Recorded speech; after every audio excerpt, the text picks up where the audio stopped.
Cassie Garot et je suis ravie de vous accueillir dans le podcast Tout en nuances, le podcast qui adoucit votre relation au corps. Bonjour et bienvenue dans ce nouvel épisode dans lequel je reçois Estelle. Lors de notre entretien, nous avons notamment abordé son rapport au regard et aux mots des autres et l'impact que ça a pu avoir sur son image d'elle-même, ce qui l'a motivée à entamer une thérapie, la notion de satisfaction dans sa relation à son corps et à ses compétences, ses choix alimentaires ou vestimentaires en lien avec son éthique personnelle, la valeur qu'elle s'accorde, la définition d'une relation apaisée avec son corps. Je vous souhaite une bonne écoute. C'est bon pour toi ? Ouais. Alors je vais commencer par te demander ce qui t'a appelé dans le projet. Tout simplement la façon dont tu l'as présenté quand tu as fait un appel du coup à témoignage. La façon dont tu disais que c'était un rapport avec le corps, etc. Et comme moi j'estime que j'ai un petit problème avec ça, je me suis dit que ce serait intéressant pour moi peut-être pour grandir sur cet aspect-là. Et peut-être aussi qu'il y a certains aspects de ce que je vis qui feront écho à d'autres personnes aussi, et ça peut peut-être aider, je sais pas, ou en tout cas se faire sentir qu'on partage les mêmes émotions. Est-ce qu'il y a des événements dans ton histoire que tu identifies comme le début de ce que tu appelles des problématiques autour du rapport au corps ? Je pense pas qu'il y ait vraiment un événement en particulier, mais c'est plutôt un ensemble en fait de choses qui ont commencé très tôt, enfin quand on est enfant et que les enfants entre eux, dès qu'il y a une différence ou dès qu'il y a quelque chose, on pointe le doigt dessus et on a tendance à dire que la différence c'est pas quelque chose de très positif. Donc je pense que ça a été un petit peu tout au long de ma vie au global. Dans l'enfance, dans l'adolescence qui est une période encore plus ingrate, du coup ça a été encore plus, encore plus fort peut-être, au collège, etc. Et après, je dirais, à partir du lycée, ça a commencé à être le bikini body, encore comme ci, encore comme ça. Donc ça a plus été l'injonction vraiment féminine de la société de façon générale. Et donc ça, je pense que ça a un petit peu évolué. Ça prenait des formes différentes. Ouais. Il n'y a pas eu d'événement, je pense, en particulier. Et je pense qu'il y a eu aussi, je me suis peut-être posée, entre guillemets, un petit peu plus de bâton dans les roues, et en même temps ça m'a aidée parce que j'ai participé à des élections de concours de beauté à un moment, Ok. à la sortie de mon adolescence, et du coup d'un côté ça m'a aidée parce que ça m'a fait prendre plus conscience de mon corps par certains côtés, prendre plus conscience de mes atouts, entre guillemets, de mieux me sentir aussi quand tu marches en talons comme ça sur une scène, des fois tu te sens un peu bien dans ta peau. Et puis derrière, il y a quand même tout l'aspect on te juge sur ton apparence, et sur le long terme, au final, je pense que ça fait quand même pas trop du bien au mental de se dire que tu es jugé sur ça. Donc ouais, je pense de l'enfance à très tard, j'ai toujours eu des petits trucs comme ça des petits événements ponctuels, mais il n'y a pas eu un événement en particulier qui a créé ce rapport-là. Tu parlais du fait que très tôt les enfants pointent les différences et que c'est ça qu'on va mettre en avant entre guillemets. Quelle différence on a pointé chez toi? Ou toi tu pensais que c'était l'origine? Moi, le premier souvenir que j'ai, c'est à la maternelle. Et un garçon dont j'étais amoureuse, entre guillemets, à la maternelle, qui m'a dit que j'étais trop moche parce que j'avais des boutons. Et en fait, c'était des taches de rousseur. Et, je m'en souviens vraiment de façon très très vive, quoi. Voilà, ça m'a vraiment marqué. Et puis voilà, puis après, tout le reste du physique qui prend tout au long de la vie. Ouais, tout est matière à pointer. Ouais, voilà. Chaque petite différence est matière à réflexion. Mm. Mm. On pointe quelque chose en disant ça, je ne connais pas, et donc on l'interprète, on le prend pour soi. Et puis en fait, c'était entre guillemets moins grave parce que c'est mieux vu d'avoir des taches de rousseur que d'avoir des boutons d'acné, par exemple.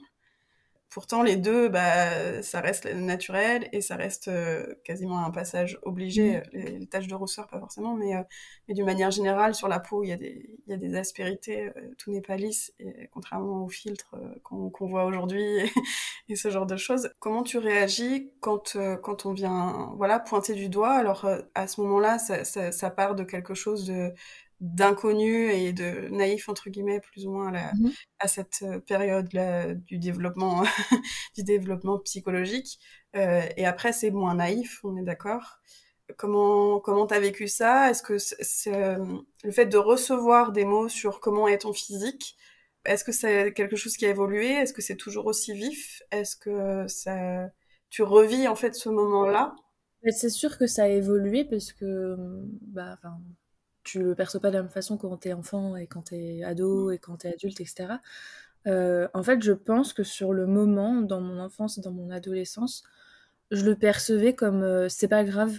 Enfin, tous les enfants et tous les ados entre eux sont très durs. Enfin, tout le monde reçoit des commentaires sur son physique. Enfin, je vais survivre, il y a rien de grave, tu vois. Limite, je m'en fichais. Et je pense que moi aussi, j'ai contribué à ce que des personnes se sentent mal dans leur peau, peut-être. Enfin, à mon avis, personne n'est innocent dans son enfance et dans son adolescence. Mais en fait, je l'ai vachement normalisé sur le moment. Et je pense que maintenant, avec le recul, je me rends compte que c'était peut-être pas si. Enfin, c'est peut-être quelque chose que tout le monde vit, mais c'est pas parce que tout le monde le vit que ça fait pas du mal, en fait. Et c'est pas parce que peut-être tout le monde l'a vécu autour de moi, autant que moi, que bah, j'ai pas le droit de me ressentir mal ou de vouloir peut-être réparer quelque chose qui a été cassé dans mon estime par rapport à mon corps. C'est super intéressant, je trouve, la notion de responsabilité que tu pointes, de dire je me suis sentie victime ou j'ai admis que j'ai été victime de choses qui étaient pas anodines.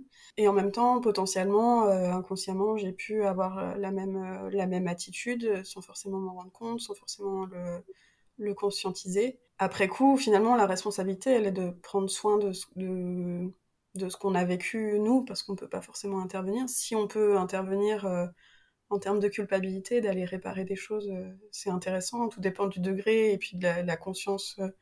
Si ça vient à notre comment dire, dans notre vie, il y a des gens des fois qui ont besoin de réparer et qui viennent dire ça, c'était pas ok pour moi, vraiment très longtemps après, et du coup de le prendre en charge. Je trouve ça courageux en fait. D'admettre, de pas être dans le déni pour le coup.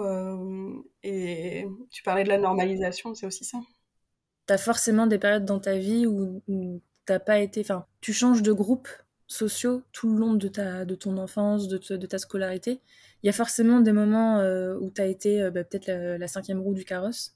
Et il y a forcément des moments où t'as été l'une des personnes qui était au cœur du groupe et qui peut-être bah, ont fait se sentir délaissé par d'autres personnes. Enfin, je pense que de façon générale, il y a forcément eu un petit peu les parcours croisés comme ça, entre guillemets.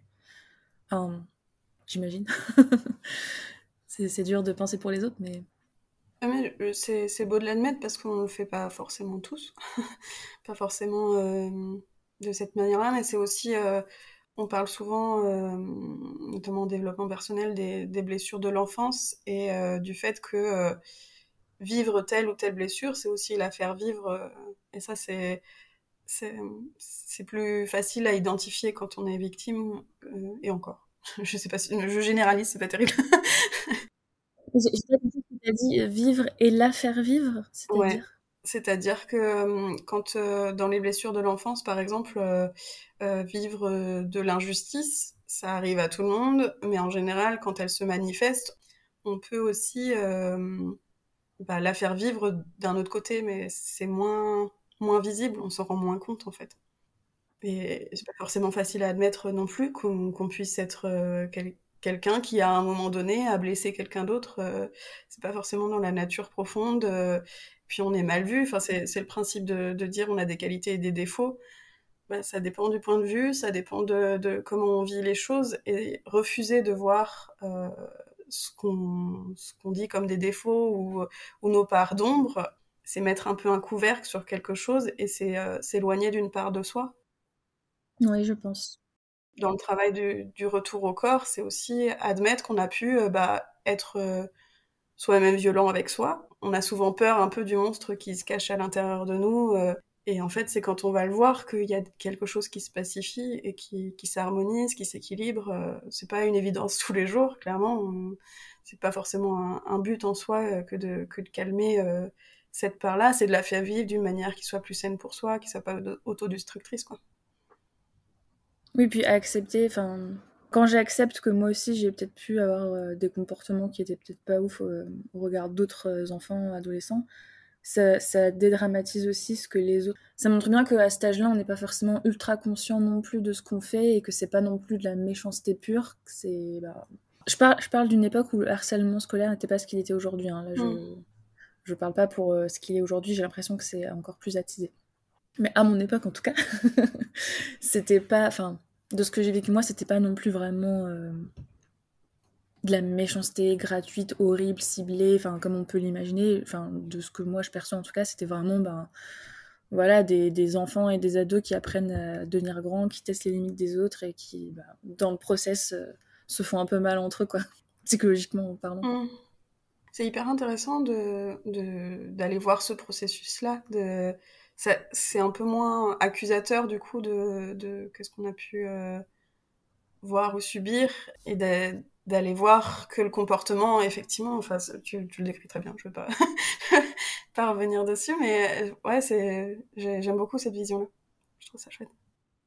Ou alors, il y a vraiment des enfants qui ne font de mal à personne et qui, et qui trouvent que ce que je dis est horrible.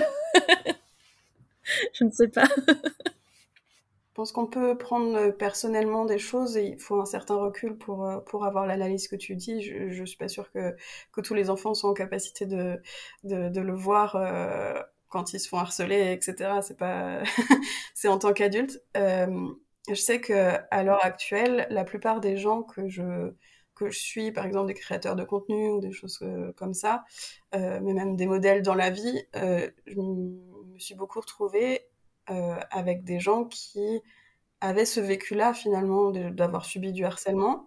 Donc est-ce que c'est généralisé ou est-ce que juste je rencontre que des gens comme ça et potentiellement que comme moi?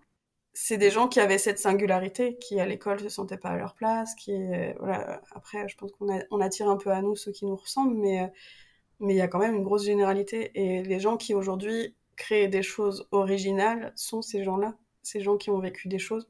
Alors ça veut pas dire que faut en passer par là. Il y a des gens hyper créatifs qui n'ont pas vécu des traumas horribles, et tant mieux pour eux.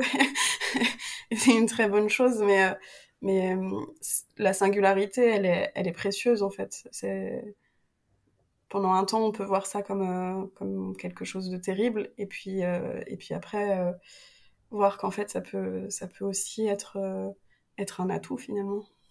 Oui, c'est vrai. C'est vrai, ouais. Mm. À l'origine, tu m'as parlé on est venu pointer à l'enfance certaines différences et t'es venu à parler de harcèlement. Tu as vécu le harcèlement? Bah, je sais pas trop comment définir vraiment le harcèlement. Est-ce que je l'ai vécu ou pas? Je pense pas, dans le sens où ça devait pas être non plus quelque chose de très...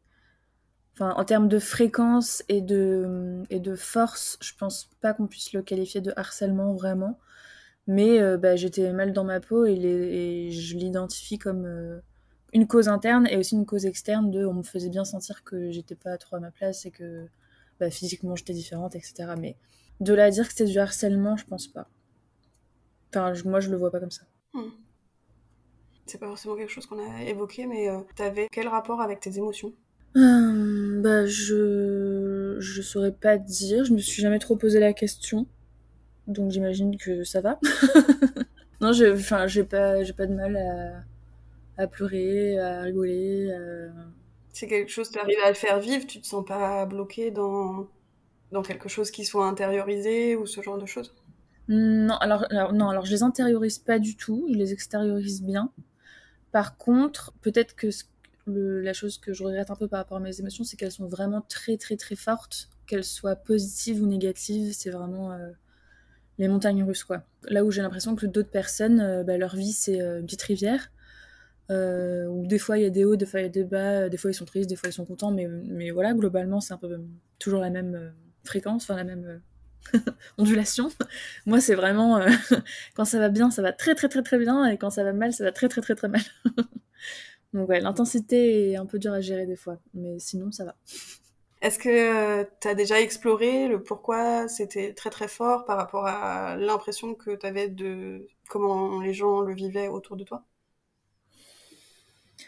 Non, je me suis pas posé la question de pourquoi et j'ai pas trop essayé de comprendre, c'est vrai. C'est vrai. Pourquoi j'ai pas essayé de comprendre d'ailleurs? Je le constate, mais je me suis jamais demandé pourquoi, tu vois. Je me suis toujours dit que c'était, je sais pas, inné et que. Mais ouais, si ça se trouve, il y a une raison. Alors pour le coup, je suis pas en train de dire qu'il faut forcément explorer cet aspect-là. C'est plus dans le sens où dans les mots que tu utilises, j'entends il y a une forme de souffrance dans le fait que ça s'exprime de cette manière-là. Et du coup, c'est plus dans ce sens-là que il me dit que ça peut être intéressant d'aller explorer parce que ça peut se vivre différemment en fait. Aujourd'hui, c'est un terme assez à la mode que de parler de l'hypersensibilité, bien que scientifiquement, il y a plein de, de controverses autour de ça.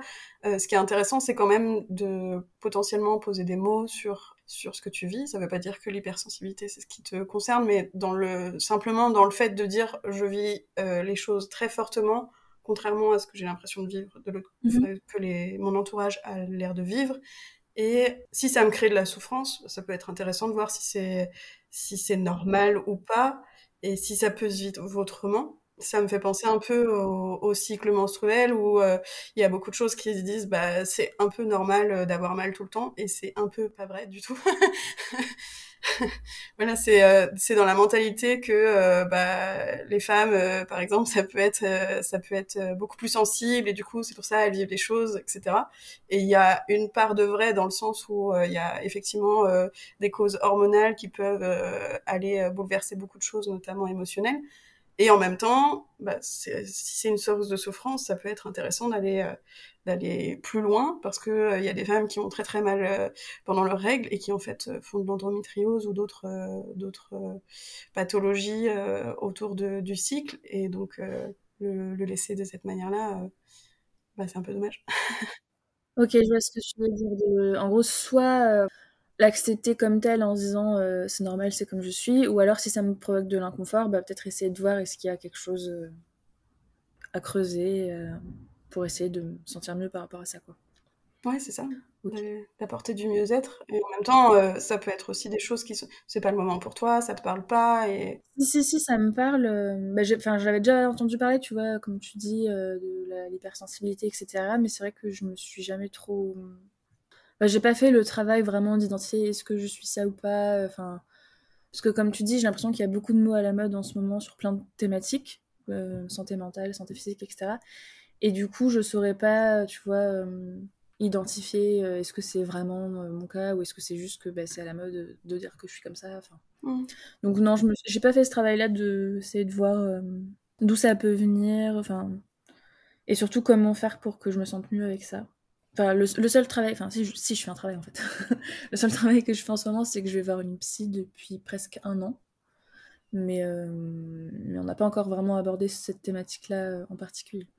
Le seul, mais c'est déjà un gros pas. Tout le monde ne fait pas ce pas vers soi que de prendre en charge sa santé mentale et tu le fais depuis un an, c'est chouette. Qu'est-ce que ça t'apporte Enfin, tout le monde n'a pas forcément aussi les moyens, le temps, l'argent, aussi? ce qui est très dommage, je trouve, que ce soit pas accessible à toutes et tous. Mais oui. Sans, sans forcément dévoiler le fond, voilà, c'est du secret professionnel et puis c'est de ta vie privée, mais est-ce que tu peux relever des choses que ça a pu t'apporter que de faire ces séances, d'aller voir une professionnelle? Oui, alors je dirais que la première chose. Alors après, j'ai pas fait énormément de séances parce que du coup, je dis que ça fait un an que je la vois, mais je la vois que à peu près une fois tous les mois, une fois toutes les 3 semaines.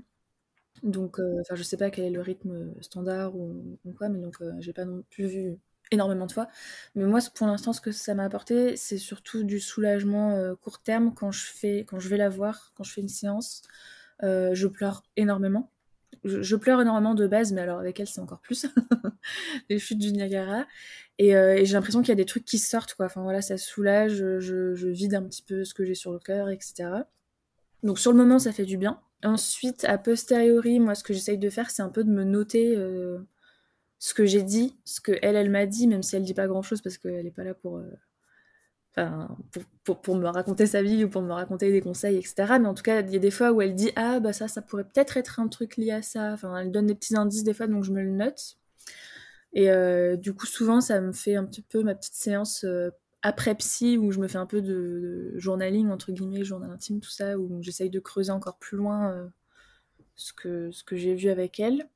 Et voilà. Et après, bah, voilà, comme tu dis, sans rentrer non plus trop dans les détails, mais par rapport à ma vie de famille, ma relation avec mes parents, etc., j'ai pu identifier 2-3 choses à la fois qui me convenaient pas, et du coup, dont je leur ai parlé, et du coup, qui se sont arrangés ensuite. Donc ça, c'était top. Enfin, c'est des tout petits trucs, hein. C'est vraiment pas des gros problèmes de famille, voilà. En tout cas, on a pu discuter de choses qui me convenaient pas, et voilà. Et la deuxième chose, c'est que ça a pu aussi me permettre de parler d'eux. Au début, je culpabilisais beaucoup de critiquer mes parents, enfin, parce que bah, je les aime et qu'ils ont fait ce qu'ils ont pu, etc. Mais il y a quand même des choses à dire souvent sur ta relation avec tes parents. Et en fait, ça m'a fait un petit peu m'apaiser un peu par rapport à tout ça, en mode, ben oui, ils sont pas parfaits. Oui, j'ai des choses à leur reprocher sur bah, la façon dont ils m'ont éduqué, la façon dont ils se comportent maintenant. Mais c'est pas la fin du monde non plus, et c'est normal en fait, et tout le monde a des choses à reprocher à ses parents. Donc je suis toujours un petit peu dans ce travail-là, mais je pense que c'est pas mal. Enfin, moi en tout cas, ça m'a bien aidé sur ça, sur le fait de faire un peu la paix avec le fait que je suis pas d'accord avec tout ce qui se fait au niveau familial. C'est super intéressant parce que tu précises que c'est pas des gros conflits, mais il y avait des choses qui convenaient pas. Mais je ferais le parallèle avec le fait que des fois on se complique la vie du genre, je sais pas, un meuble qu'on a placé à un endroit et en fait on doit le contourner à chaque fois. Et en fait c'est rien dans le sens où ça a pas d'impact, mais c'est une stratégie qui oblige à dépenser de l'énergie pour contourner. Je parle d'un objet, mais ça peut être plein d'autres petites choses, du genre trier ses dossiers sur son ordi et ça demande de cliquer 4 fois alors qu'on pourrait prendre un raccourci, quoi. C'est dans ce sens-là, et c'est pas parce que c'est des petites choses que ça n'a pas un gros impact au niveau psychologique. Ça peut pas être des gros freins, des gros nœuds dans notre histoire de vie, en fait. Complètement, c'est exactement ça. C'était des toutes petites choses, mais qui, moi, me faisaient un peu angoisser dès qu'on devait discuter, dès que je devais aller les voir. Enfin, ouais. Alors qu'au final, bah, on en a parlé et fin de l'histoire, quoi. Fin de l'angoisse. Ouais. Bon, après, comme je disais, c'était vraiment pas des gros soucis. Donc, forcément, quand il y a des plus gros soucis, j'imagine que c'est pas aussi Mm. facile. Mais voilà. Je pense qu'il n'y a pas forcément d'échelle de valeur, parce que c'est comme on parlait du fait que certains ont vécu plus ou moins des gros traumas et que d'autres pas. Ça enlève pas le fait que bah, potentiellement un petit trauma pour quelqu'un, puis un gros pour quelqu'un d'autre, seront sur la même échelle parce qu'ils n'ont pas le même vécu, ils partent pas avec les mêmes capacités à endurer la douleur d'une manière générale des fois. Ça peut être juste physiologique que de vivre la douleur d'une manière à une échelle différente, et donc il n'y a pas de jugement sur est-ce que c'est plus petit que le voisin, donc je devrais pas m'en soucier, ou je devrais pas me plaindre. C'est légitime en fait. Et tu parlais du fait de culpabiliser, de parler, de critiquer entre guillemets des parents. Ton besoin de vivre les choses d'une manière générale, il est aussi légitime que eux d'imposer une certaine manière Ouais, de c'est vivre vrai. les choses. Et c'est super intéressant d'aller voir quelqu'un pour sortir à l'extérieur de soi ce, ces mots qui peuvent tourner, et puis on les culpabilise, mais enfin on culpabilise de les avoir, mais en même temps ils vivent pas finalement. Et si on les sort, ils sont pas forcément. Ça veut pas dire les entretenir. Ça veut juste dire, ok, ils étaient là, c'était une pensée, elle m'appartient pas, ou j'ai envie de m'en détacher. Bah, du coup, je la sors à l'extérieur. Et puis elle est plus là. C'est comme Exactement nettoyer un ça. peu, comme pleurer permet de nettoyer quelque chose et puis de revenir un peu plus avec un vide fécond dans lequel on peut mettre des choses qui sont plus joyeuses, qui sont plus Complètement. saines pour soi. Mm, mm. T'as les mots justes. Tu disais, ça a changé notamment la relation avec tes parents. La relation avec toi, elle a évolué comment du coup? Ça, c'est plus compliqué. C'est en chemin. Parce que la relation avec moi, bah, elle est H24, 7 jours sur 7. Non, ça, pour le coup, bah, c'est un peu ce que je continue de travailler avec elle parce que bah, pour l'instant, je suis pas satisfaite de la relation que j'ai avec moi-même. Donc voilà. Tu aspires à quoi? Bah, je suis pas satisfaite de la façon dont je traite mon corps, donc notamment via l'alimentation.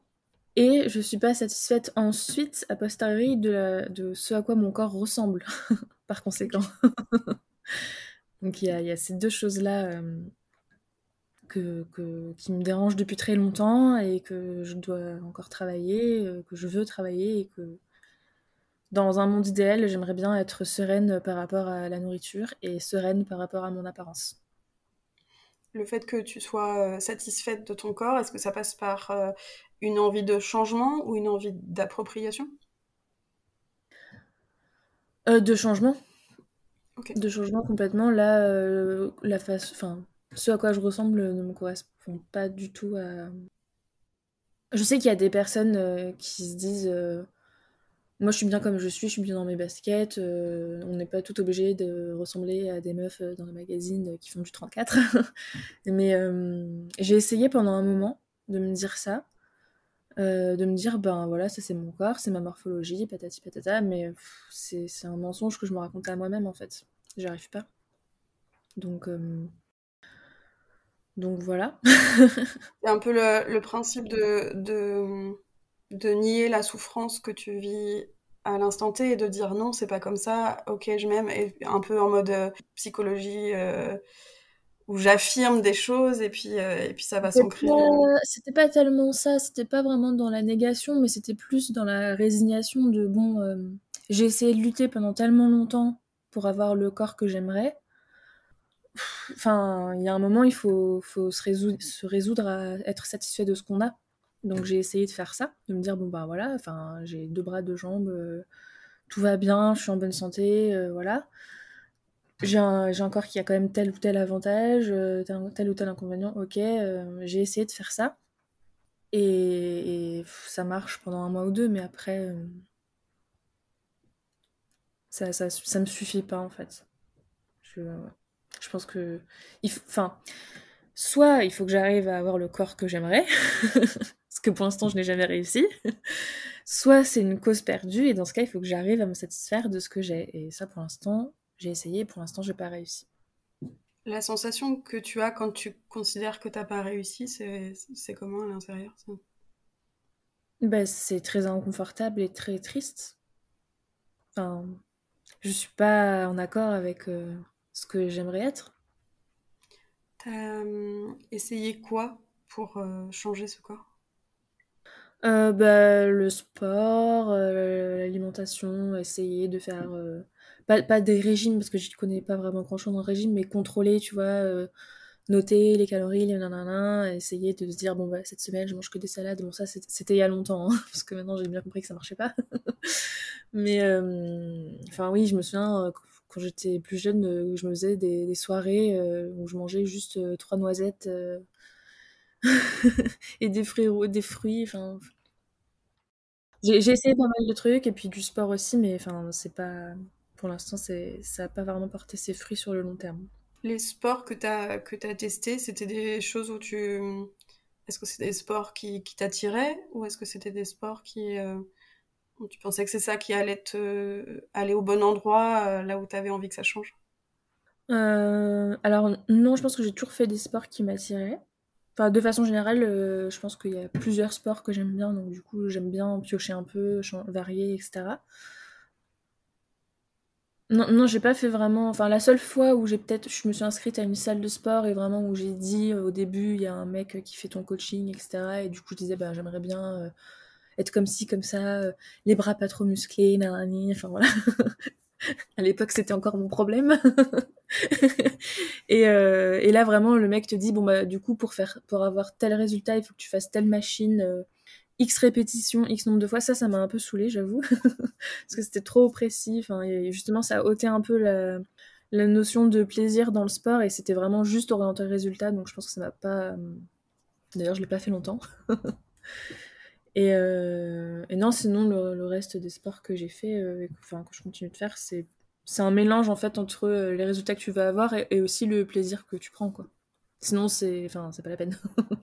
Pour toi, avoir ce curseur du plaisir dans les activités, il t'amène quoi pourquoi cette notion-là, elle est importante dans le fait de faire des choix, notamment au niveau du sport? J'imagine c'est peut-être pas pareil en alimentation.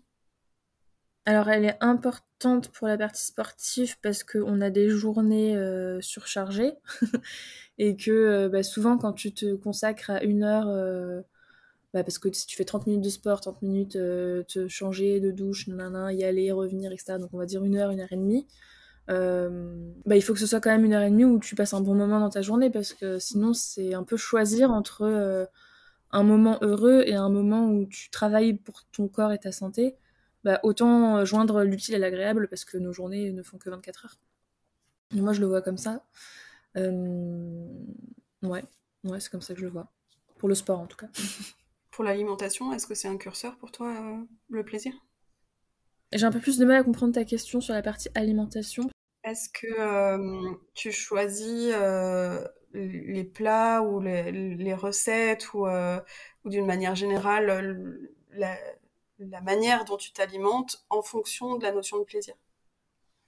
Oui, alors complètement oui. C'est marrant d'ailleurs comme question parce que je m'étais jamais posé la question jusque-là, mais je ne me cuisinerai jamais un truc que je n'aime pas. Ouais, non, je conçois pas de manger quelque chose dont je n'aime pas le goût. Donc si ça se trouve, c'est bizarre. Si ça se trouve, je suis la seule. Pourquoi Je ce m'étais jamais serait posé la question. bizarre?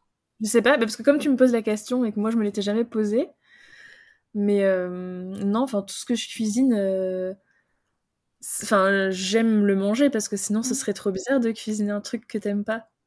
Bah après, je connais plein de gens, pour le coup, quand on fait un régime ou quelque chose comme ça, c'est pas forcément des trucs tu vois, quand tu manges des shakers avec juste de la bouillie et puis un truc lacté ou quelque chose comme ça, je suis pas sûre que la notion de plaisir, elle Mhm. soit ouf. Et en général, elle est rajoutée dans le sens où on va mettre des arômes ou des trucs comme ça en mode ouais, c'est génial.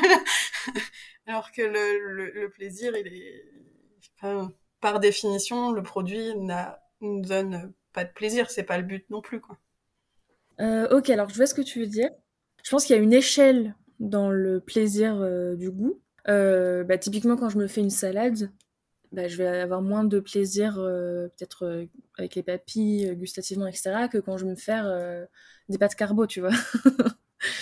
Végétarienne, je précise, parce que je suis végétarienne, mais donc là, sur une même échelle, forcément, ça va pas être la même chose. Mais par contre, moi, je déteste les betteraves et ça me viendrait jamais à l'idée de mettre des betteraves dans ma salade.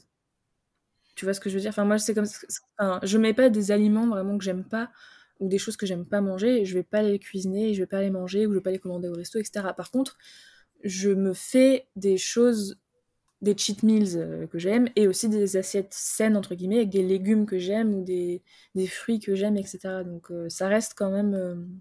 Dans tous les cas, il y a quand même un minimum de plaisir, même quand tu disais pour les shakers, tu te fais à la salle de sport ou quoi.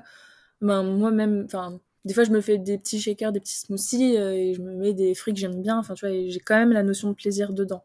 Je pensais vraiment à à des produits qui sont vendus aujourd'hui et où ça remplace un repas, par exemple. Je parle pas de Ah oui. smoothie où on met des trucs qu'on aime bien dedans. C'est vraiment genre se nourrir que de shakers avec des protéines dedans pour prendre en masse ou pour D'accord. Genre, par exemple, se nourrir juste parce qu'il faut se nourrir, mais sans en décorrélant complètement avec la notion du goût et tout ça. Ça peut être ça. Je sais que dans certaines thérapies, quand il y a de l'anorexie, par exemple, on peut en venir à être hospitalisé et que ce soit du coup par sonde qu'on est nourri. Et là, la notion de plaisir, on n'est plus dans le truc. Mais en même temps, c'est déjà des personnes qui ont perdu la notion de plaisir en mangeant. C'est plus du tout de cet ordre-là. Donc, il faut réapprendre à se nourrir, mais dans plusieurs sens. Dans le sens se nourrir aussi psychologiquement de choses agréables et petit à petit revenir à la notion de plaisir dans l'alimentation. D'accord, ok. Non, bah, moi, pour l'instant, j'ai jamais testé comme ça de décorréler, j'ai jamais testé de manger un truc vraiment juste pour ses ressources, nutritives, on va dire, comme tu dis, les repas, déshydratés ou ce genre de choses. Mais enfin, ouais, j'ai jamais testé. Donc pour moi, c'est pas décoloré en tout cas.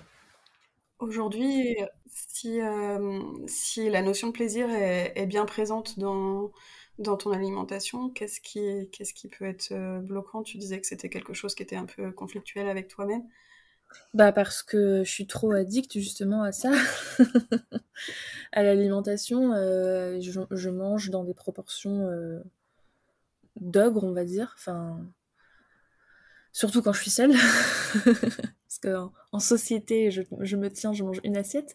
Mais quand je suis toute seule chez moi, je vais vider les placards et c'est incontrôlable et c'est malsain. Et c'est. Même la notion de plaisir, enfin, ça devient. Ça devient bizarre parce que c'est un plaisir par rapport peut-être au papilles ou quelque chose qui se passe dans ta bouche, mais en même temps, tu te sens mal et tu te sens pas bien de faire tout ça. Donc la notion de plaisir, elle devient un peu bizarre à ce moment-là. Mais ouais, j'ai un rapport chelou avec la nourriture sur tout ça et c'est un des trucs que je vois avec la psy justement. Est-ce que tu as posé des mots sur le comportement que tu as identifié?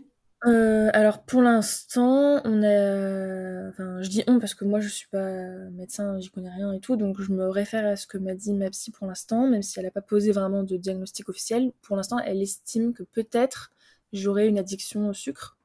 Ok. Et que elle estime que j'ai pas de troubles du comportement alimentaire. Et voilà, mais c'est encore en cours et enfin, pour l'instant rien n'est figé quoi. On travaille dessus et on verra ce que ça donne. Mais en tout cas, c'est la raison principale pour laquelle j'avais décidé de me lancer avec une psy au départ. C'est l'alimentation et mon rapport au corps. Enfin voilà, ça va ensemble, hein. Oui, Parce que si complètement. je pouvais manger à Mais volonté et ne jamais grossir, alors là, je n'aurais aucun problème. c'est aussi pour ça que j'ai envie enfin, que je suis venue à aborder le fait que tu te faisais suivre au niveau psychologique, parce que pour moi, le rapport au corps, il n'est pas juste euh, physique, il est aussi psychologique. Et la santé mentale, elle fait pleinement partie du rapport au corps. On peut prendre, il y a des personnes qui prennent extrêmement soin de leur corps. Par contre, au niveau de la santé mentale, pas forcément. Enfin, c'est pas forcément corrélé et tout est à prendre en compte en fait. Ah oui, complètement. Bah typiquement, le fait de voir une psy, pour moi, ça rentre un peu dans une sorte de bonne résolution que je prends un peu depuis plusieurs années, enfin, voire peut-être même une dizaine d'années, je sais pas, enfin, de me dire il faut que je prenne soin de moi, il faut que je prenne soin de mon corps, de ma santé mentale, de ma santé physique, etc. Donc ça passe par le sport, ça passe par aller aux rendez-vous médicaux dans les temps, tu vois, enfin, pas laisser traîner des trucs de santé, etc., comme peut-être à des époques, on a tendance à le faire quand on est plus jeune ou quoi. Et du coup, ça passe aussi par enfin consulter une psy alors que ça faisait des années que je voulais le faire et que j'osais pas sauter le pas. Donc oui, complètement. Enfin, c'est vrai qu'on peut complètement mettre dans le même panier tous les aspects de la santé, en fait, physique et mentale, ça va ensemble.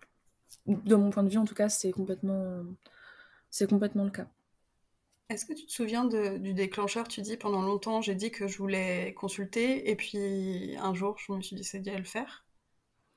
Bah, tout simplement parce que ma situation dans ma vie perso s'est stabilisée et que j'étais prête à m'engager enfin, d'une façon temporelle et financière avec un parcours. Parce que enfin, faire une consultation, je pense, c'est pas forcément très. Enfin, ça peut aider, mais c'est peut-être pas. Dans ma problématique à moi, en tout cas, c'est peut-être pas ce qu'il fallait. Enfin, moi, je vois un truc un peu sur le long terme. Hmm. Enfin, moyen terme, en tout cas. Plusieurs séances.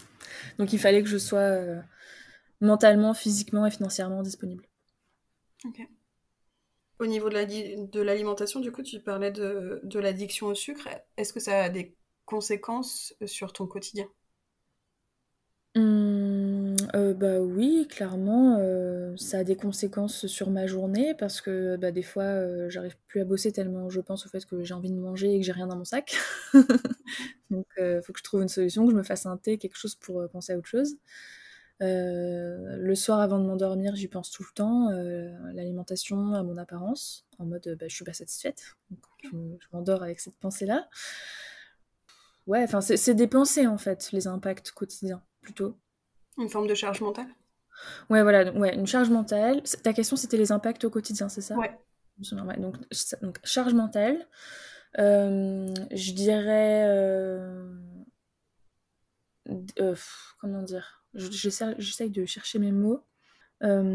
Déception, quand je dois faire des choses physiques, tu vois? Enfin, par exemple, si je dois randonner et que, bah, comme j'ai pris des kilos, bah, je vais moins réussir à faire telle ou telle randonnée, ou alors je vais avoir mal aux genoux, et cetera. Donc des déceptions par rapport à mon corps, ou alors, ben, la découverte, quand j'ai pris des kilos, des cuisses qui frottent l'été quand t'es en jupe, tu vois. Enfin, tout ce genre d'inconvénients, en fait, où je me dis, putain, j'ai grossi, donc maintenant j'ai ça. Enfin, tu vois, c'est une mini malédiction, tu vois. Donc ça, je dirais, c'est la deuxième partie. Les inconforts vraiment physiques, et les déceptions physiques. Et puis après, bah, un impact très pratico-pratique, c'est les vêtements. Parce que comme je grossis, bah, du coup, je dois changer mes vêtements bah, quasiment tous les ans, quoi. Donc, bah, niveau financier et écologique, c'est pas top. Donc, voilà. Je dirais que ça impacte tout ça. Est-ce que, en changeant de taille, tu as des difficultés à t'habiller, par exemple? Oui, oui, oui. Quand j'étais mince, j'adorais faire du shopping et maintenant je déteste ça. Donc déjà, trouver des vêtements à ma taille, c'est juste horrible. Lire la taille dans laquelle je rentre, c'est horrible. Enfin, quand tu passes du S au M et qu'ensuite tu passes du M au L, et que maintenant même le L, t'as du mal à rentrer dedans, ben, psychologiquement, moi enfin, ça me fait du mal, quoi. Mm. Voilà. Ouais, c'est une forme de, entre guillemets, mini-trauma qui se fait systématiquement d'accepter que c'est un état de fait, que c'est plus ce que c'était. Bah ouais, c'est ça. Alors, à moins, enfin, tu vois, l'esprit, il essaye toujours de chercher des trucs, il essaye de trouver un coupable ailleurs. Ah bah, c'est le fabricant de vêtements qui réduit sa taille. Mais c'est en vrai, oui, c'est toi qui grossis, c'est tout. Oui, et en même temps, je pense qu'il peut y avoir des changements qui sont insidieux et qu'on mesure pas. Moi, je dis beaucoup qu'au niveau des vêtements, il peut y avoir plusieurs causes à ce qu'un vêtement taille pas, c'est pas ta taille et il est mal coupé. Tout le reste, en fait, la forme de ton corps il y a plein de, ça peut être ta taille et juste la forme de ton corps, elle est pas inadaptée, elle est ce qu'elle est. Oui, oui, ça, on est bien d'accord. Même quand je te dis, quand je faisais du S, il y avait certains vêtements qui ne m'allaient pas, juste parce que mes Mm. hanches étaient beaucoup plus larges que tout le reste de mon corps, et juste ça, c'était ma morphologie, mes os, ils sont là, et je peux pas les couper. Ça c'est sûr.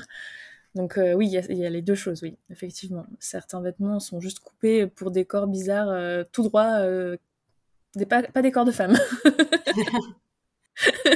Clairement, enfin, rien en termes de taille, en fait, il y a des études qui prouvent que 40% de la population ne rentre pas en dessous du 44. Et or, dans les magasins, c'est difficile Mm. de trouver au-dessus du 44. Mais oui, C'est une effectivement. aberration. Ouais, ouais, ouais. Et puis sans parler du fait que, enfin, pour avoir beaucoup entendu parler de ça, des fabrications, etc., des vêtements, bon, quand c'est fait en Asie, etc., ben, forcément, les femmes asiatiques, elles ont pas le même corps que nous. Enfin, selon les populations, tu as des caractéristiques différentes. Tu vas avoir des personnes plus menues, moins menues, etc. Et ben, des marques qui fabriquent en Asie vont pas avoir la même coupe que des marques qui fabriquent en Europe et dans d'autres parties du monde. Et c'est juste hallucinant des fois quand tu fais des comparaisons, que tu as vraiment les prototypes sous les yeux, tu te dis ah ouais, quand même, ils ont pas la même vision. Enfin, une fois, j'avais fait un stage dans une boutique de vêtements comme ça. Je vais pas trop en dire plus, mais tu vois que les personnes asiatiques qui avaient conçu les vêtements enfin, même avaient une perception des Européennes avec une énorme poitrine. Et c'était trop drôle. Enfin, tu vois vraiment les différences Mm. comme ça de perception et de deux, bah, de conception par rapport aux différences morphologiques, on va dire. Sauf qu'on mesure pas l'impact que une coupe mal faite peut C'est ça. avoir sur la psychologie, sur comment on se sent, et ça peut être aussi au niveau des mots. Moi, je sais que j'ai des kilos au niveau du ventre, et la forme fait que je me sens plus à l'aise dans des vêtements de grossesse que j'ai eu la chance de découvrir parce que j'ai eu une grossesse. Euh, mais en fait, je l'ai pas quitté parce que mon corps, il est resté avec une certaine forme qui fait que bah, les coupes standards, entre guillemets, sont pas du tout adaptées et je me sens pas confortable. Et du coup, c'est un choc psychologique systématique que de dire, OK, le truc dans lequel je suis à peu près bien, on est bien d'accord, à peu près, euh, en fait, Ça s'appelle je suis grossesse, pas ce que je d'ailleurs. devrais être. Ouais. Oui, alors que tu pas du tout la seule dans ce cas-là et qu'il devrait y avoir des gammes dédiées avec un autre mot que grossesse. Bah même homme-femme en fait, il Ouais. m'est arrivé de chercher un truc très spécifique, c'était un pull de Noël. Je suis tombée dans le piège marketing et en fait dans le rayon femme, il n'était pas du tout adapté à ma morphologie et j'en ai trouvé un que je trouvais chouette dans le rayon homme et je l'ai pris, mais ça a quand même un impact dans ma tête. Je me sens super bien dedans, je l'adore, il fait son petit effet, je le garde cette année, je l'ai mis de novembre à février, donc je m'en fiche que c'est pas Noël, mais je me sens bien dedans, j'ai chaud et c'est ça que je recherche. Et en fait, il y a quand même un truc qui dit que je suis pas adaptée, quoi, dans les mots. Alors ça demande un effort que d'essayer de déconstruire ce truc de non, je suis pas un homme. Et puis Mm. même si j'en étais un, ce serait pas un problème, mais le fait de mettre ces cases-là, ça entretient quelque chose de Ouais. lourd pour les Oui, à chaque consommateurs. achat, tu as de nouveau l'information qui t'est envoyée de bah, tu corresponds pas aux standards de la société. Comme sur le principe que mon fils adore les licornes, il a eu sa grosse période licorne, et que s'il voulait des licornes sur ses vêtements, ben faut aller au rayon filles, et en fait c'est pas coupé sur la bonne morphologie. Les filles c'est très cintré et du coup il est pas bien dedans, et donc tu l'achètes pas parce et du coup il a pas le droit d'avoir des licornes. Ou alors faut aller vraiment spécifiquement chez des marques qui étudient le truc pour que ce soit accessible et non genré, etc. Ah mais c'est dur. Et puis même psychologiquement, enfin, on connaît ce discours-là d'essayer d'avoir une éducation de cette manière-là, et même en le sachant, c'est quand même difficile de dire bon, je vais aller spécifiquement dans ce rayon-là pour prendre le truc et être à l'inverse de ce que tout le monde me dira. On a l'impression d'être une rebelle dans ces cas-là. En fait, on est en train de se contorsionner pour rentrer dans des normes, dans un costume C'est ça. dans lesquels on n'est pas très bien. Ouais. Mm. Et tu parlais en plus de toute une série d'inconforts qu'on pouvait vivre Mm. dans ces cas-là, et on néglige le confort. Et on peut être aussi confortable dans quelque chose qui soit beau. Oui, Et complètement. ça demande souvent comme diraient certains, de sortir de la boîte. Mm. Complètement, complètement. Un exemple, je pense, tu parlais des cuisses qui frottent. Pendant longtemps, j'ai cru que je pouvais pas avoir des collants dans lesquels ce serait confortable parce que ça roule, parce que la taille elle est pas adaptée, parce que je suis pas très grande, mais j'ai l'impression que j'ai les jambes trop courtes, trop longues, parce que bizarrement, enfin, mais il y a rien qui va. Et en fait, un jour, j'ai trouvé une marque qui fait des choses adaptées. Elle fait d'ailleurs des leggings pour les cuisses qui frottent, et c'est magique. C'est des espèces de shorties, et c'est juste super parce que du coup, tu te poses plus la question. Tu Trop peux faire bien. des randos.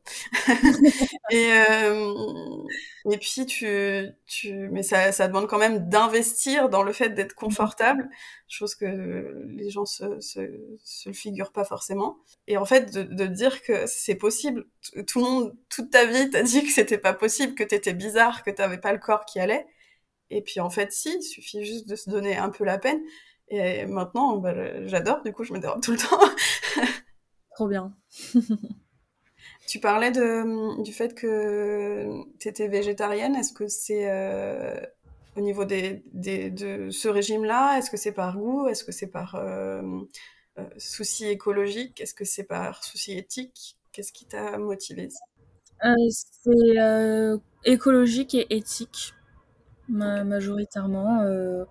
En fait, ça s'est passé de façon très influencée, dans le sens où on a eu quelques potes dans notre entourage qui commençaient à être soit végétariens, soit véganes, qui nous ont fait goûter des choses. Moi, j'étais en mode, je pourrais jamais me passer de la viande c'est trop délicieux, etc. Et en fait, ben, tu te rends compte que les substituts sont très bons aussi. Et tu dis, ben, en fait, si je peux continuer à me faire des pâtes carbo, mais qui polluent moins et qui ne tuent pas de porc au passage, bah, c'est tout bénef en fait. C'est génial. Donc ouais, voilà, pour l'aspect écologique par rapport à la production de la viande et aussi éthique, parce que ça m'avait toujours un peu posé un problème de me dire on tue des animaux pour manger. Jusqu'à maintenant, je me disais on est obligé parce que c'est pour survivre, c'est pour être en bonne santé, etc. Mais bah, une fois que tu as compris que non, tu te dis bon bah pourquoi tuer des animaux, je ne suis pas cruelle, si j'en ai pas besoin, bah, j'arrête. Voilà. Mais apparaît en termes d'impact sur si je refais le lien avec le sujet du coup de mon poids, de la façon dont je suis avec mon corps, etc. Ça a changé quelque chose le fait de devenir végétarienne parce que ça m'a poussée à être beaucoup plus en recherche de quels légumes je vais faire, comment je vais cuisiner pour que ça ait encore plus de goût, plus les arômes, les épices, etc. Et du coup, ça m'a fait intégrer beaucoup plus de légumes qu'avant dans mon alimentation en fait. Mais ça n'a pas changé mes problématiques par rapport enfin, de façon générale au sucre, etc. Donc du coup, ça n'a rien changé par rapport à mon poids, etc. Mais je pense qu'au niveau de enfin, typiquement, j'ai fait des prises de sang régulièrement depuis que je suis végétarienne pour surveiller, tu vois, pour être sûre que tout est ok au niveau santé. Et j'ai moins de cholestérol qu'avant. Alors que je pèse plus lourd qu'avant, enfin, j'ai pris en gras, etc. Donc je pense en termes de santé interne, entre guillemets, c'est mieux pour la santé. Après, en termes de vraiment visuellement et moi, comment je me sens dans mon corps, ça n'a rien changé. Ok. Voilà. C'est quand même super intéressant parce que ça t'a fait mettre de la conscience sur ton alimentation finalement. Dans tous les sens du terme. De la chaîne alimentaire et puis de comment je peux apporter ce plaisir ou ces... Oui, oui, oui, on peut dire ça, oui. Oui. Tu parlais à une période, tu as commencé à perdre du poids. Est-ce que tu arrives à identifier un point de départ? Quand j'ai commencé à prendre du poids, À prendre, oh, j'ai dit perdre, pardon. oui, pendant mes études. En fait, à chaque grosse étape un peu compliquée mentalement, où t'as beaucoup d'anxiété ou de choses comme ça, bah, ça fait un pic encore plus fort que... En gros, si tu veux, je dirais que je prends du poids de façon très régulière Ok. et que parfois, quand il y a un sujet, pendant quelques mois, bah, là, il y a un pic. Donc, Ok. bah, les études qui étaient stressantes, les problématiques au travail, les problématiques avec le post-confinement, Covid, tout ça, dès qu'il y a un gros stress, il y a un pic. Ok. Est-ce que du coup, c'est pas un cercle vicieux que de dire, ok, j'identifie qu'il y a un pic, du coup, je veux pas avoir de gros stress et j'ai un stress de pas vouloir avoir de stress, tu vois ce que je veux dire? Ouais, je vois. Bah, je sais même pas si j'essaye de l'éviter en fait, parce que Tu es un peu fataliste sur ce fonctionnement? ben ça dépend des fois. Des fois, je suis fataliste et des fois, j'essaye de me dire non, allez, c'est bon, je vais y arriver. Ça dépend. Est-ce que tu vois des bénéfices au fait d'avoir pris du poids? Des bénéfices au fait d'avoir pris du poids? Aucun. Franchement, aucun. Enfin, après, il y en a peut-être, hein, je veux pas parler pour tout le monde, ni culpabiliser ou quoi que ce soit, mais moi, personnellement, dans ma vie, aucun, non. Est-ce qu'il y a un coût? Ah bah oui, parce que forcément, quand j'ai des crises alimentaires où je me mets à manger, ben, déjà, je vais acheter des bêtises au supermarché, je vais les dévorer, donc déjà, il y a un coût au niveau de l'alimentation. Et puis après, comme je te disais, il y a un coût par rapport aux vêtements. Quand tu changes de taille, tu dois en racheter, alors que bah, le vêtement, il est toujours là, il est pas troué, il est rien, c'est juste que tu rentres plus dedans.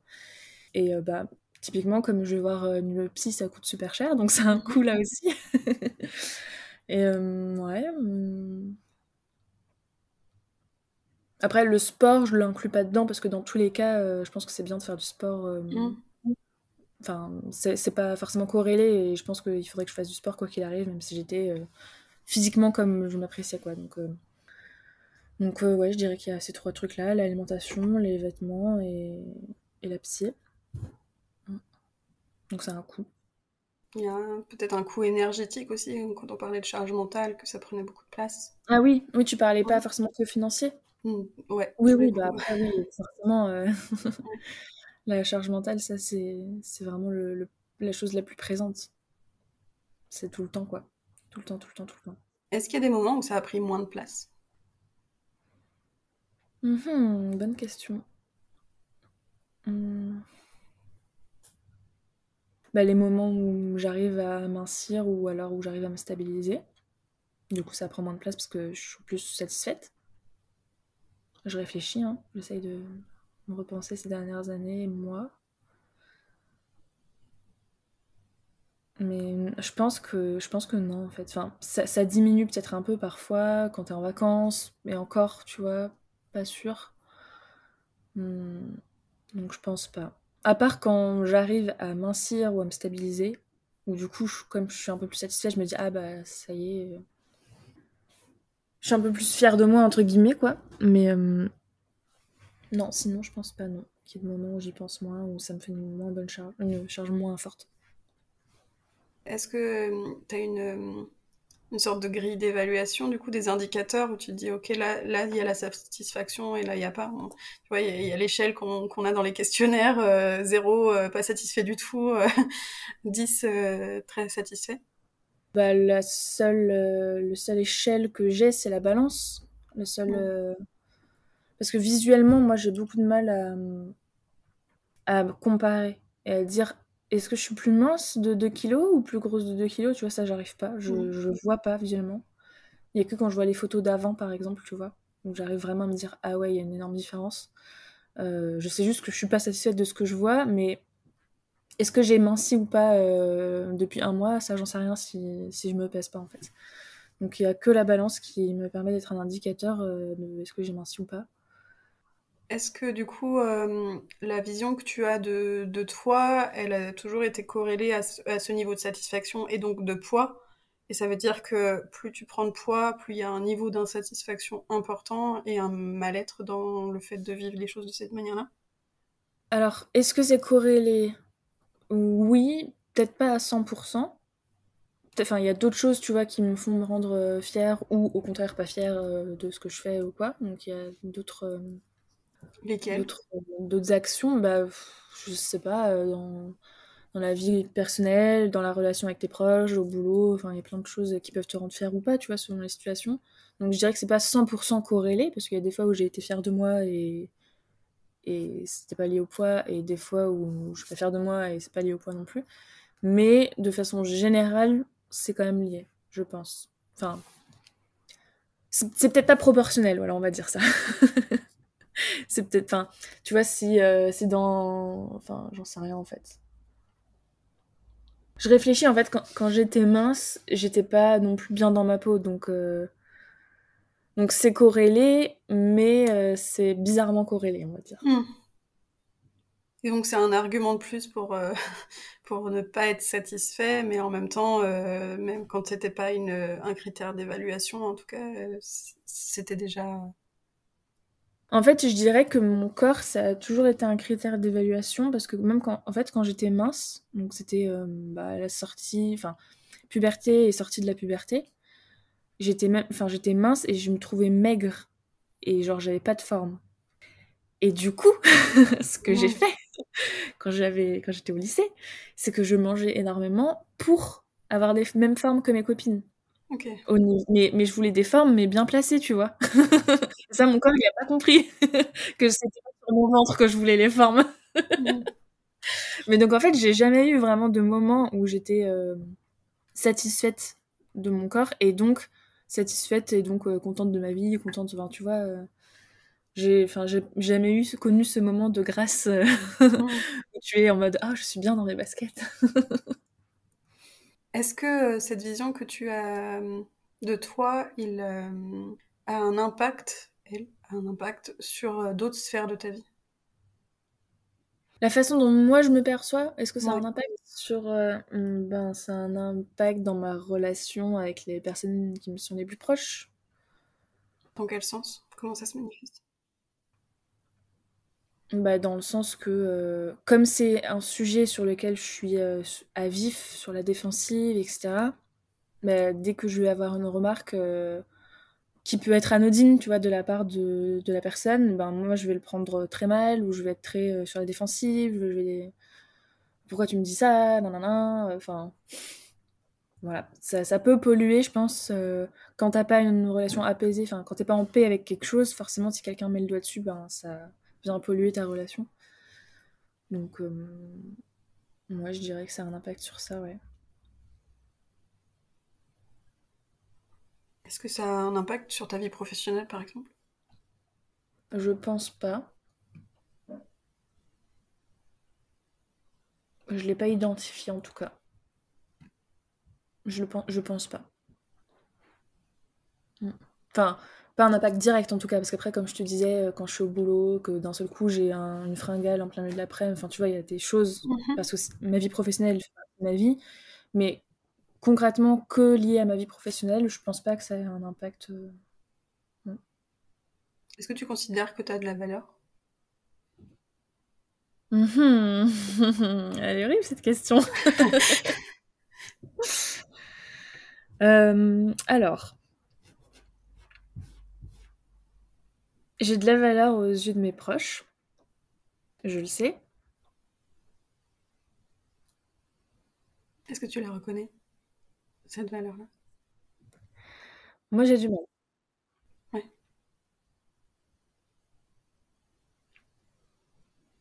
Vas-y, laisse aller. Moi j'ai du mal à... Enfin, comme je te disais, il y a des fois où je suis fière de moi sur certains trucs, mais au global, je sais pas.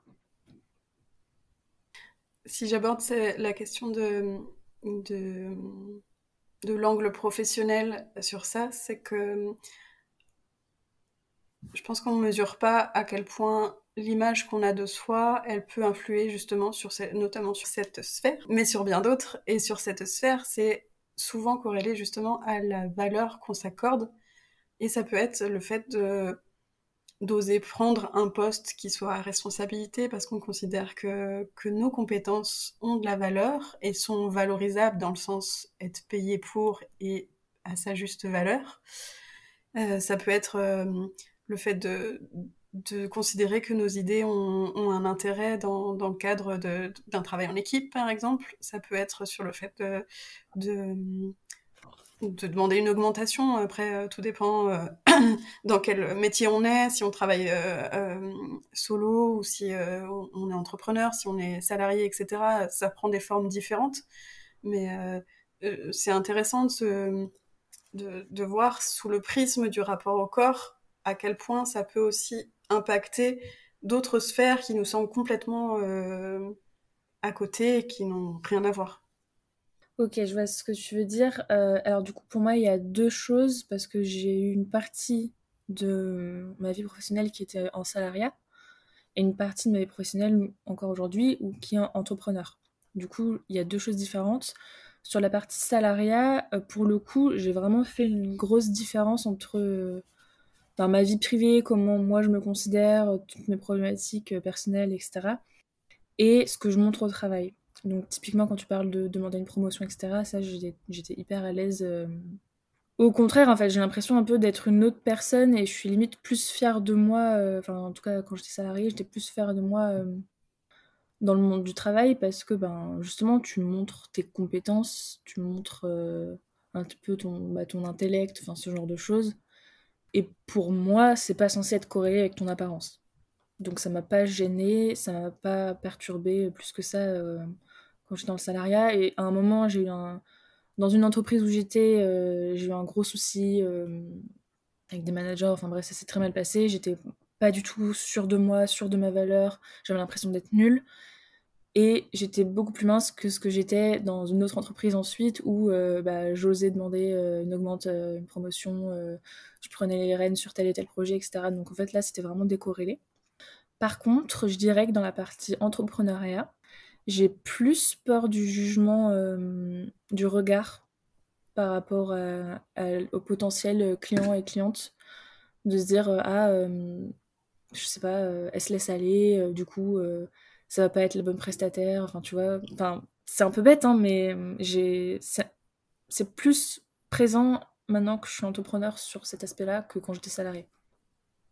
C'est intéressant parce que du coup, c'est la période que tu as choisie aussi pour Ouais. prendre en charge ça. Enfin, finalement, tu vois, quand je parlais de bénéfices, le fait d'avoir cette, comment dire, cette vision de toi et cette estime de toi à l'instant T, t'a poussé à prendre des choses. Et puis en même temps, ta vie professionnelle a eu cette influence-là de dire, OK, là, c'est peut-être le moment de le prendre en charge parce que ça peut avoir un impact sur ma vie professionnelle.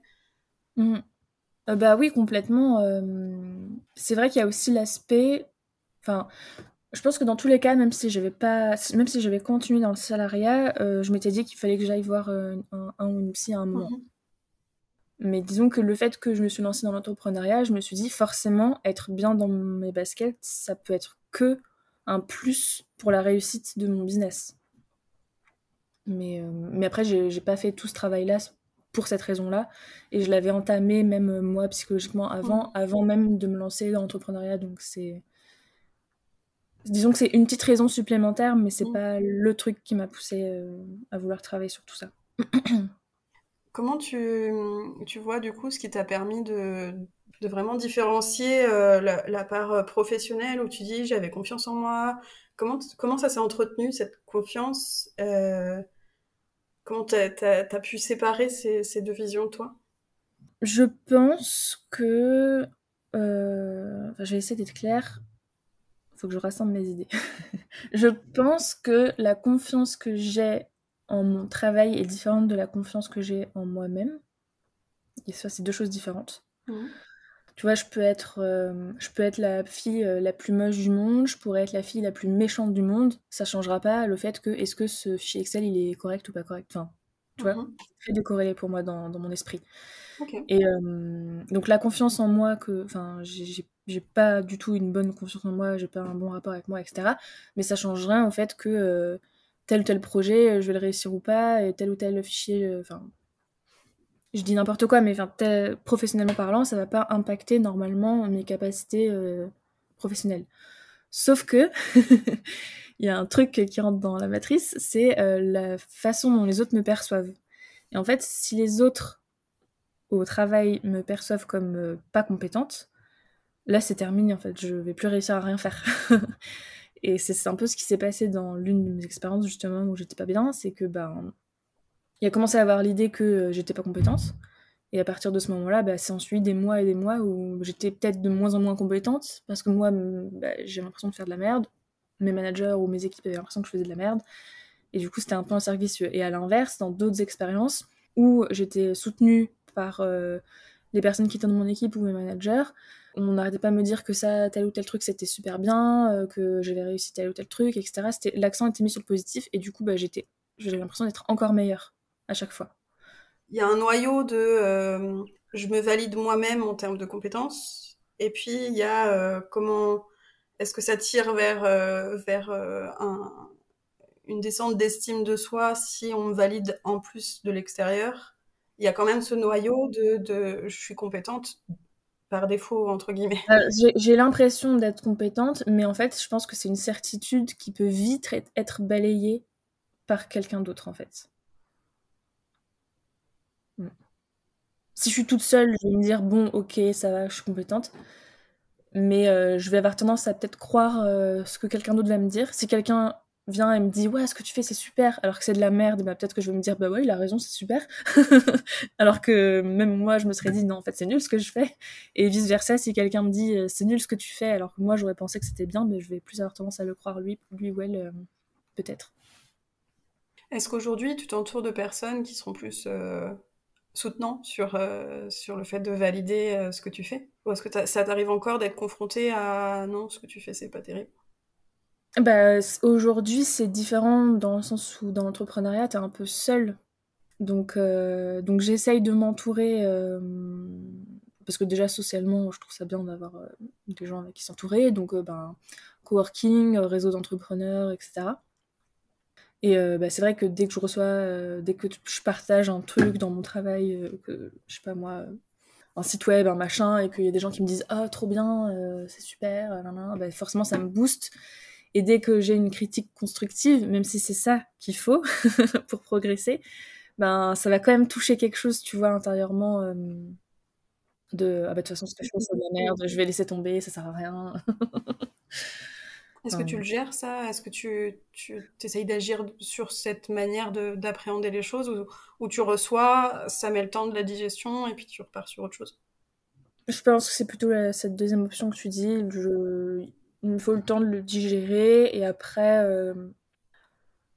j'essaye de quand même accepter, tu vois, enfin, des critiques constructives, que ce soit des gens que je connais, de mes proches, quoi, ou des gens que je connais pas dans les réseaux d'entrepreneurs ou autres.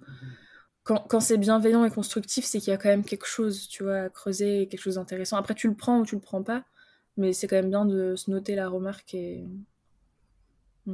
De façon générale, j'ai quand même. Même si ça peut-être me blesse personnellement, ensuite, derrière, professionnellement, j'ai quand même. Je pense arriver à mettre en place et à améliorer les choses sur la base de retours, de feedback, etc. Positifs et négatifs. Même si peut-être que je le montre pas, mais que ça me blesse. Est-ce que, d'après toi, si on différencie l'estime de soi et l'image qu'on peut avoir de soi, tu me dis que t'es pas satisfaite au niveau physique de la forme que prend ton corps, est-ce que tu penses que tu peux faire grandir l'estime de toi aujourd'hui? Alors déjà, ce que tu as dit au début, si on sépare l'estime de soi et l'image. Et déjà avec ça, j'ai du mal à visualiser déjà, tu vois. Aujourd'hui, tu parles du fait que tu n'es pas satisfaite de ton image physique. Mhm. Est-ce que tu es satisfaite de la qualité, entre guillemets, de ton estime de toi? Le constat qu'on fait que il y a quand même ces gens qui peuvent venir malmener un peu que tu as de toi. Pour moi, c'est deux choses potentiellement différentes parce que il y a cet aspect de je suis pas satisfaite. Est-ce que tu es satisfaite de l'état de ton estime de toi? Non, pas du tout. J'aimerais bien avoir une meilleure estime de moi et une meilleure confiance en moi de façon générale, même si on met de côté l'aspect image physique. Mm. Oui, c'était en ça que je fais une différence en fait. Ouais. Est-ce que tu penses que c'est possible de la faire grandir? Oui, oui, je pense. Ça pour le coup, c'est pour ça que je veux voir une psy, sinon Mm. je perdrais pas de l'argent et du temps à faire Mm. ça. Donc oui, je pense que c'est possible. Enfin, toute la partie développement personnel, enfin, essayer de grandir un petit peu de tous les côtés, psychologiquement. Oui, oui, je pense que c'est possible. Enfin, j'espère. Ça passe par quoi d'après toi? Par le développement personnel, mieux se connaître, mieux s'accepter, essayer de comprendre en fait d'où ça vient et pourquoi on est comme ça pour essayer de mieux réajuster, tu vois. S'entourer de personnes qui ont confiance en elles aussi, pour voir comment elles font. Ouais, c'est avoir des modèles de ce genre de choses. Est-ce que ça n'a pas l'effet pervers d'être dans la comparaison et de dire pourquoi eux ils y arrivent et pas moi ou c'est plutôt dans le sens inspirant? Non, je pense qu'il y a un petit effet comme ça, mais pour moi, il est minime par rapport aux bénéfices. Enfin, typiquement, dans mes proches, il y a des personnes qui ont très très peu confiance en elles, dans... même dans ma famille ou autre. Et déjà, en fait, quand moi, j'ai pas confiance en moi, c'est fatigant de devoir se soucier de l'autre en plus, tu vois. Enfin, j'ai déjà moi et mes émotions à m'occuper. Si en plus je dois me soucier de pas froisser un tel ou un tel, enfin, parce que un tel ou un tel n'a pas confiance en lui ou en elle, etc. Ce que je peux comprendre parce que moi aussi, mais du coup c'est reposant d'avoir quelqu'un qui a confiance en lui ou en elle autour de soi. Même si tu peux être un peu jaloux ou jalouse, dans tous les cas, moi je trouve ça reposant. Ok. C'est un peu, comment dire, tu vois, des fois, en méditation, on te dit visualise un lieu où tu te sens en paix, nanana. C'est pareil. Pour moi, ces personnes-là, c'est des personnes où on peut souffler, on est tranquille, on sait que quoi qu'il arrive, elles ont confiance en elles, il y a aucun risque, on va rien dire pour les blesser, on va rien dire pour les fâcher, enfin, tout va bien. Voilà. Tu parlais du fait que c'est fatigant de se soucier de ce que les autres peuvent vivre. C'est juste revenir finalement à chacun sa responsabilité. On est responsable de ce qu'on fait de ses émotions, pas forcément de ses émotions, parce que c'est une forme de réflexe. Mais par contre, de comment on les appréhende, comment on les fait vivre après derrière. Et du coup, ouais, si tout le monde prenait soin de sa santé mentale, de comment il vit les choses. Et puis ça fait des effets aussi. C'est comme quand tu parlais du fait d'avoir un peu débloqué certaines choses qui pouvaient un peu piquer dans la relation avec tes parents. On ne mesure pas à quel point ça peut avoir aussi une incidence de l'ordre de l'expansion en termes d'énergie positive à réinjecter dans la relation et comment les choses peuvent en fait assez rapidement se transformer en ayant par petites touches mis quelque chose de beaucoup plus doux et de beaucoup plus sain à un endroit. Ouais, complètement. Oui, et puis c'est sûr, des fois tu te dis, en fait, moi je fais tout ce travail-là, je me prends du temps, je dis pas que je réussis, mais en tout cas j'essaye de prendre le temps de travailler cette confiance en soi, de travailler un peu mes réactions à mes émotions, etc. Et des fois tu te retrouves avec des gens qui, eux, en fait, ils te disent que déjà le développement personnel ne les intéresse pas, alors que pourtant ils en auraient tellement besoin. Et toi t'es là, du coup tu joues un peu le rôle de leur psy, et t'as envie de leur dire mais va faire ton travail sur toi-même et, et reviens quand t'es plus serein ou plus sereine. Parce que moi j'ai déjà mes problèmes, tu vois, donc laisse-moi tranquille. Mais bon, quand c'est des amis ou de la famille, c'est difficile. On peut aussi avoir cette tendance à aller voir chez l'autre, même si ça peut nous prendre la tête ou nous prendre de l'énergie, que d'aller s'occuper de l'autre. Et en fait, des fois, c'est simplement pour pas s'occuper de soi. Je sais que quand je suis en mode reproche sur mon conjoint, en général, c'est parce que j'ai pas envie d'aller traiter les miens, tu vois. Ouais, je sais pas, peut-être, peut-être. J'ai jamais réfléchi à ça, mais C'est le principe de l'effet miroir. On voit chez les autres quelque chose qu'on peut se reprocher à soi-même, mais c'est plus facile ah oui, oui, d'aller le voir à oui. l'extérieur. Ça peut prendre une toute autre forme chez soi, mais il y a ce truc-là qui vient un peu, qui vient titiller, en fait. Hmm. Je sais pas si ça me le fait à ce point-là, parce que bah, en général, enfin, c'est quand même, tu vois, des personnes, des amis ou de la famille ou quoi, donc c'est des gens que tu aimes, c'est tes proches, et du coup, bah oui, tu continues d'avoir une relation avec eux, y a pas de souci. Je sais pas si c'est vraiment un effet miroir, mais c'est plus, enfin, c'est peut-être de l'égoïsme, hein, mais c'est, enfin, j'ai déjà moi mes problèmes à régler avec moi-même, je me sens pas bien dans ma peau, etc. Donc comment est-ce que je le fais, hein, je donne de l'amour, de l'attention, du temps, des conseils, enfin voilà. Mais il y a un moment, il faut aussi avoir ça en soi pour pouvoir le donner. En fait, je pense qu'il faut avoir un bon équilibre dans son entourage et pas avoir que des personnes comme ça, sinon ben, tu vas trop t'occuper des personnes comme ça et pas assez de toi. Et d'avoir aussi des personnes bien dans leur peau pour bah, d'un côté montrer l'exemple et de l'autre ben, justement pouvoir avoir un peu le temps de t'occuper de toi aussi et d'être un peu plus sereine. Après, sur l'effet miroir, je sais pas. Enfin, les seules fois où j'ai eu vraiment l'effet miroir, ou en tout cas où j'en ai pris conscience, c'est plus quand les personnes elles ont les mêmes défauts que moi, tu vois. Mais c'est pas trop sur l'effet confiance en soi, enfin je pense pas. C'est plus en mode ah ben lui ouais il est comme moi sur cet aspect-là, du coup il m'énerve. C'est plus comme ça que je le ressens moi l'effet miroir, mais. C'est un tout autre sujet, mais c'est revenu plusieurs fois où tu as parlé du fait de prendre le temps. Et quel rapport tu as avec le temps? J'ai jamais assez de temps. Ouais. Moi, j'ai pas assez de temps. J'aimerais bien que mes journées, elles durent 72 heures. J'ai trop de projets en tête différents, trop de choses à faire. Donc oui, bah, prendre soin de soi mentalement et physiquement, pour moi, c'est une contrainte de temps qu'il faut prioriser ou non selon les priorités de chacun. Que moi, j'essaye de prioriser, mais c'est pas facile. Mais ouais, moi, je le vois comme une contrainte de temps, comme tout le reste, en fait. Est-ce que tu penses que faut forcément prendre beaucoup de temps dans une journée ou un créneau pour se rapprocher de soi? Bah, alors je dirais tout dépend de ce qu'on veut faire et tout dépend de là d'où tu pars. Est-ce que tu as envie de te rapprocher vraiment je sais pas, de vivre une méditation de 1 heure tous les jours? Je suis pas sûre, enfin je sais pas, ça dépend des gens. Est-ce que tu as envie de faire une séance de psy par semaine ou voire deux? Moi non, parce que ben j'ai pas le temps et que déjà je trouve que ce que je fais c'est déjà beaucoup en termes de priorité. Enfin, je me dis je mets la priorité sur ça et du coup je fais un petit peu de temps en temps et ça me paraît déjà énorme. Après peut-être que pour d'autres personnes c'est rien en fait et peut-être qu'il y a des personnes qui font, comme je disais, 1 heure de méditation par jour, 1 heure de psy par semaine, 1 heure de nanana. Plus le sport, enfin voilà, pour moi le sport ça fait partie aussi. Je pense que ça dépend des gens et du degré d'implication aussi dans lequel tu vas aller. Il y a des gens pour qui le développement personnel, l'image de soi, la confiance en soi, ça leur passe au-dessus et ils veulent même pas en entendre parler et du coup, ben, ils y passent pas de temps parce qu'ils en ont pas le besoin en fait.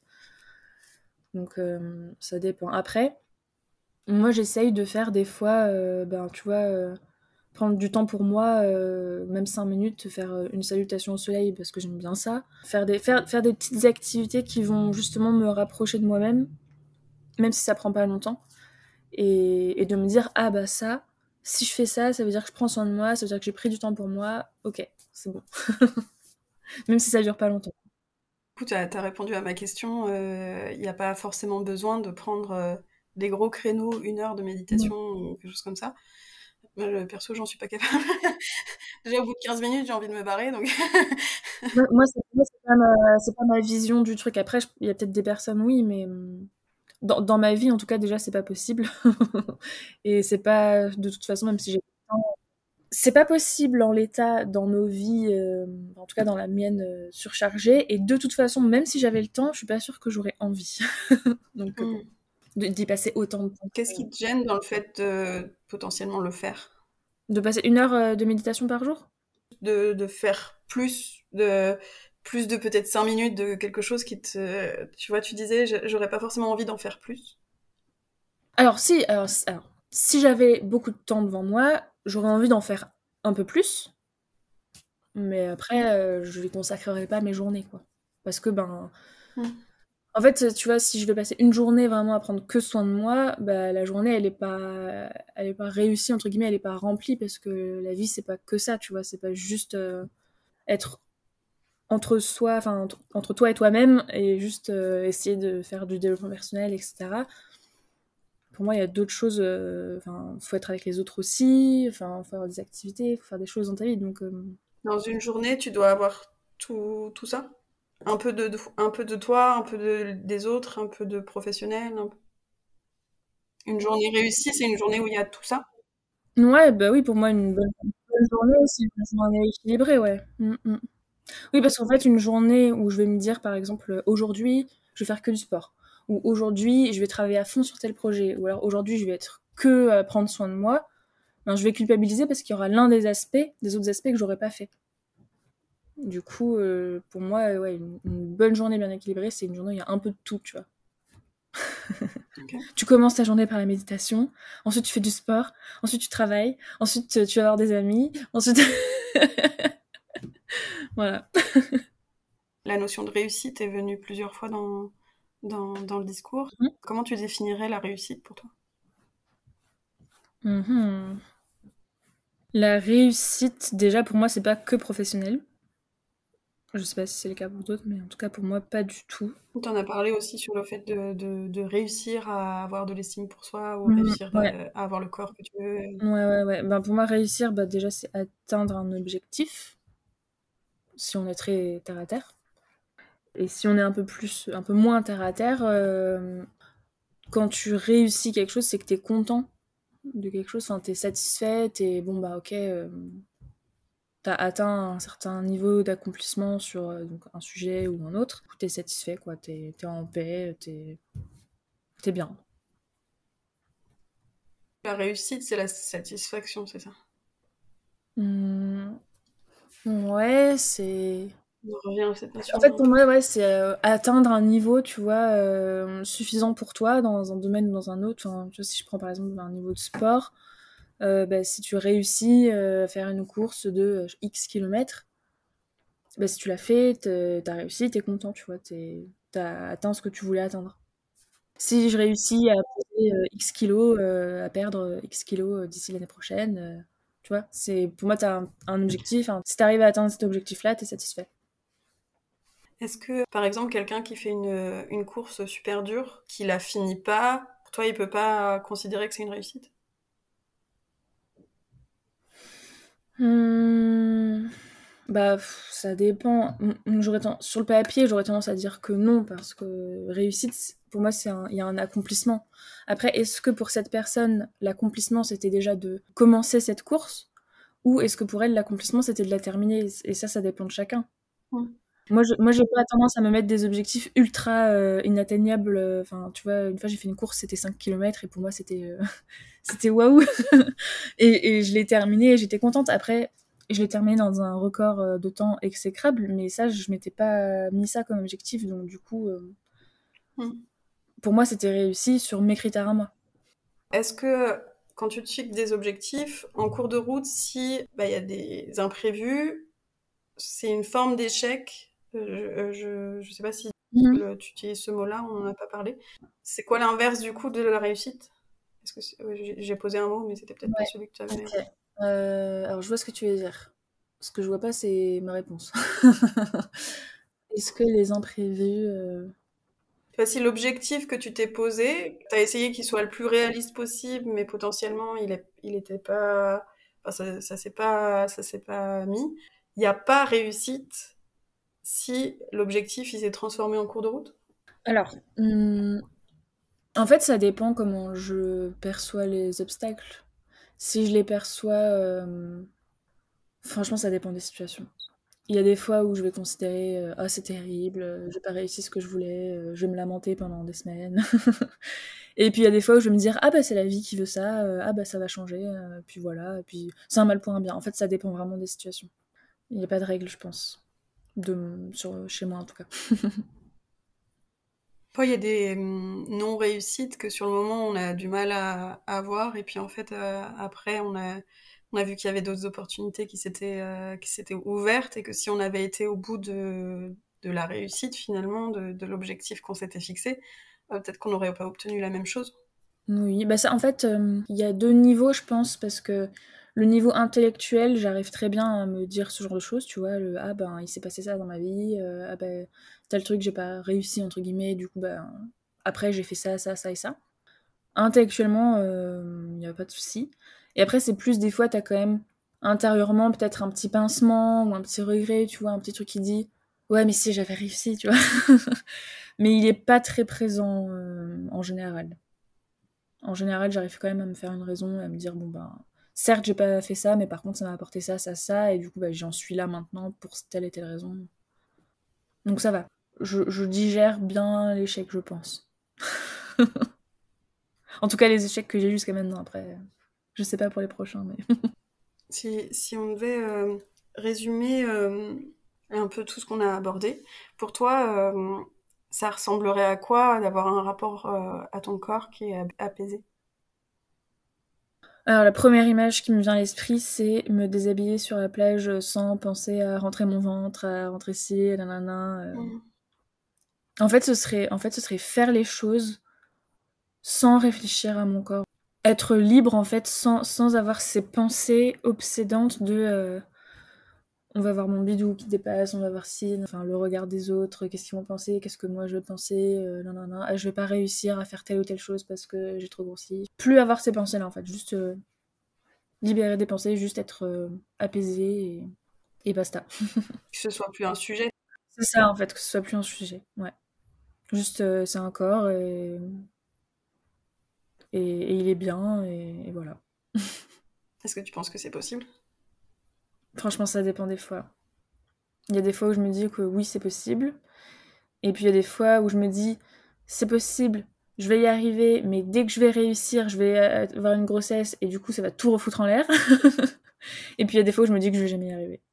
Ton rapport à ton corps, il a une influence sur tes choix de vie tels que d'avoir des enfants? Non, parce que ça changera pas mes choix. Mon rapport au corps va pas changer mes choix. Par contre, ça va peut-être augmenter ou diminuer ma charge mentale par rapport à tout ça.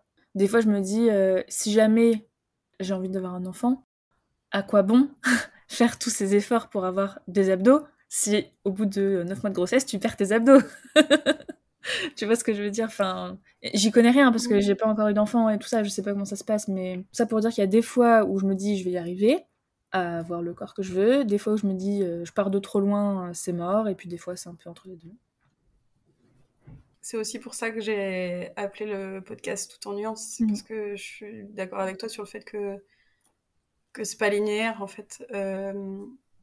Dans les choses que j'accompagne ou même les personnes avec qui j'échange, on se rend bien compte qu'en fait, avoir un idéal en permanence ou même avoir un état de fait en permanence, c'est inhumain, c'est antinaturel et que c'est à chaque instant qu'il y a des différences, il y a des nuances dans comment je me sens. Par exemple, on peut apprécier telle ou telle partie de son corps et du coup c'est avec différentes nuances qu'on va être satisfait pour le coup de telle ou telle partie et puis le lendemain ça peut la carte va un peu changer et de jour en jour c'est pareil.